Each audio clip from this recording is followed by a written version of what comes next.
Taste ചെയ്യാം. സാമുട്ടിയും കൂടെ taste ചെയ്യാൻ പോവാണ്. എങ്ങനെയുണ്ട് സാമുട്ട? ഭക്ഷണം കഴിച്ചേ സൂപ്പറായിണ്ടാവും. ഒരു തട്ടിക്കൂട്ട് മന്തി ഉണ്ടാക്കണമെങ്കിൽ എല്ലാവരും എന്നെ ഫോളോ മീ. കുറച്ച് ചിക്കൻ എടുക്കുക, അതിലേക്ക് കുറച്ച് ക്യാപ്സിക്കം, കുറച്ച് അധികം ക്യാപ്സിക്കം കുനുകുനിയേന്ന് അരിഞ്ഞു കൊടുക്കുക. ഇനി ഇതിലേക്കായിട്ട് ഇഞ്ചി വെളുത്തുള്ളി ചതച്ചതും, കുറച്ച് മുളക് പൊടി, കുറച്ച് മല്ലിപ്പൊടി, ഒരു മാഗി ക്യൂബ് ഓപ്ഷണലാണ് കേട്ടോ. ആക്ച്വലി ഞാനിത് യൂട്യൂബിലെ ഒരു റെസിപ്പി കണ്ടിട്ട് റീമേക്ക് ചെയ്തതാണ് കേട്ടോ. ഇത്രയും സിമ്പിളായ ഒരു റെസിപ്പി കണ്ടപ്പോൾ എനിക്ക് നല്ല ഡൗട്ട് ഉണ്ടായിരുന്നു, ഇത് സക്സസ് ആവോ അല്ലെങ്കിൽ ടേസ്റ്റ് ഉണ്ടാവോ എന്നൊക്കെ കേട്ടോ. നമ്മൾ ഫ്രൈഡ് റൈസിനൊക്കെ റൈസ് വേവിച്ചെടുക്കാറില്ലേ, അതുപോലെ സെപ്പറേറ്റ് ആയിട്ടാട്ടോ റൈസ് വേവിച്ചെടുക്കുക. അതിനായി വെള്ളം തിളപ്പിക്കാൻ വെച്ചിട്ടുണ്ട്. ഇനി ഇതിലേക്ക് നമ്മൾ പട്ട, ഗ്രാമ്പു, ഏലക്ക, ദെൻ മല്ലി, അങ്ങനെ കുരുമുളകൊക്കെ ഇടാം.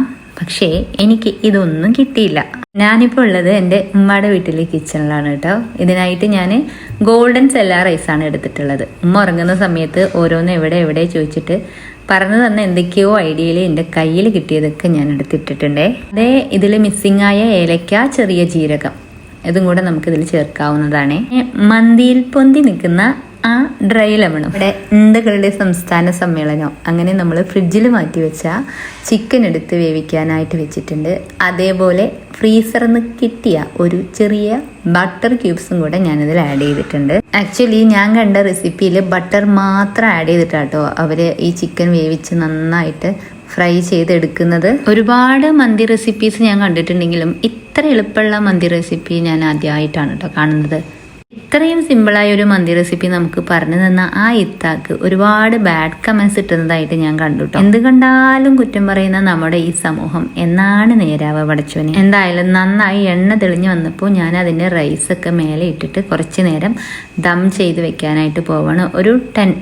ഒരു 7 to 10 minutes ഒക്കെ ദം ചെയ്ത് വെക്കുമ്പോഴേക്കും നമുക്ക് ഇത് അതിൻ്റെ ചൂടൊക്കെ മേലെ കയറി നല്ല റൈസ് നന്നായി കുക്ക് ചെയ്ത് കിട്ടും. അതിലേക്ക് ഒരു 2-3 പച്ചമുളക് എരിവിനനുസരിച്ച് വെച്ച് കൊടുക്കുക കേട്ടോ. കുറച്ച് നേരം അടച്ച് വെച്ച് തുറന്നു കഴിഞ്ഞാൽ ഇത് ഇങ്ങനെ മേലെ കൂടെ നമ്മളിങ്ങനെ ആവി പറക്കുന്ന പോലെ കണ്ടു കഴിഞ്ഞാൽ കുക്കായി, റൈസ് നന്നായി കുക്കായി എന്നാണ്. നമുക്ക് ഇതൊന്ന് നന്നായിട്ട് മിക്സ് ചെയ്ത് കൊടുക്കാം കേട്ടോ. താഴത്തെ ചിക്കൻ്റെ പീസസും ദെൻ റൈസും കൂടെയാണ് നമ്മൾ മിക്സ് ചെയ്തെടുക്കേണ്ടത്. ഈ റൈസിൻ്റെ പ്രത്യേകത ഇതാണ് കേട്ടോ. ഇത് നമ്മളിങ്ങനെ ഇളക്കി കൊടുക്കുന്ന സമയത്ത് അത് മുറിഞ്ഞു പോകാതെ ഒരു ഹോൾ റൈസായി തന്നെ അതിൽ ഉണ്ടാവും. മിക്സ് ചെയ്യുന്നതിന് മുമ്പോ അല്ലെങ്കിൽ നന്നായി മിക്സ് ചെയ്ത ഫ്ലേവർ കിട്ടിയ ശേഷമോ നമ്മുടെ ആ ചില്ലി, അതായത് പച്ചമുളക്, നമുക്കതിൽ നിന്ന് എടുത്ത് മാറ്റി കളയാവുന്നതാണ് കേട്ടോ.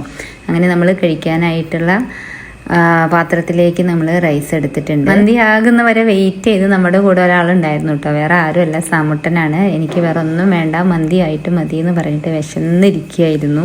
അതിനിടയിൽ ഞാൻ നല്ല തിക്കായിട്ട് എഗ് വൈറ്റ് മാത്രം യൂസ് ചെയ്തിട്ട് ഒരു മയണൈസ് ഉണ്ടാക്കിയിട്ടുണ്ടായിരുന്നു. സോ അവനാണ് ആദ്യം ഞാൻ ഫുഡ് കൊടുക്കാനായിട്ട് പോകുന്നത് കേട്ടോ. വെള്ള മനസ്സിൽ കള്ളമില്ലെന്നല്ലേ. Let me check. ഞാൻ സാമുട്ടിയും കൂടെ ടേസ്റ്റ് ചെയ്യാൻ പോവാണ്.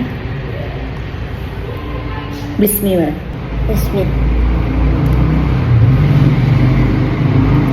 എങ്ങനെയുണ്ട് സാമുട്ട? ഭക്ഷണം കഴിച്ചേ സൂപ്പറായിണ്ടാവും. എന്നാലും സാമുട്ട സൂപ്പർ എന്ന് പറഞ്ഞാൽ എനിക്ക് ഞാനും കൂടെ ടേസ്റ്റ് ചെയ്ത് നോക്കട്ടെ. മാഗി ക്യൂബ്സ് ആഡ് ചെയ്യുന്ന സമയത്ത് ഉപ്പിൻ്റെ കാര്യം ഒന്ന് ശ്രദ്ധിക്കണം കേട്ടോ. ഞാനിത് സെക്കൻഡ് ടൈമാണ് ട്രൈ ചെയ്യുന്നത്. സൂപ്പർ റെസിപ്പിയാണ്, നിങ്ങളും ട്രൈ ചെയ്ത് ഫീഡ്ബാക്ക് അറിയിക്കുക. ബൈ.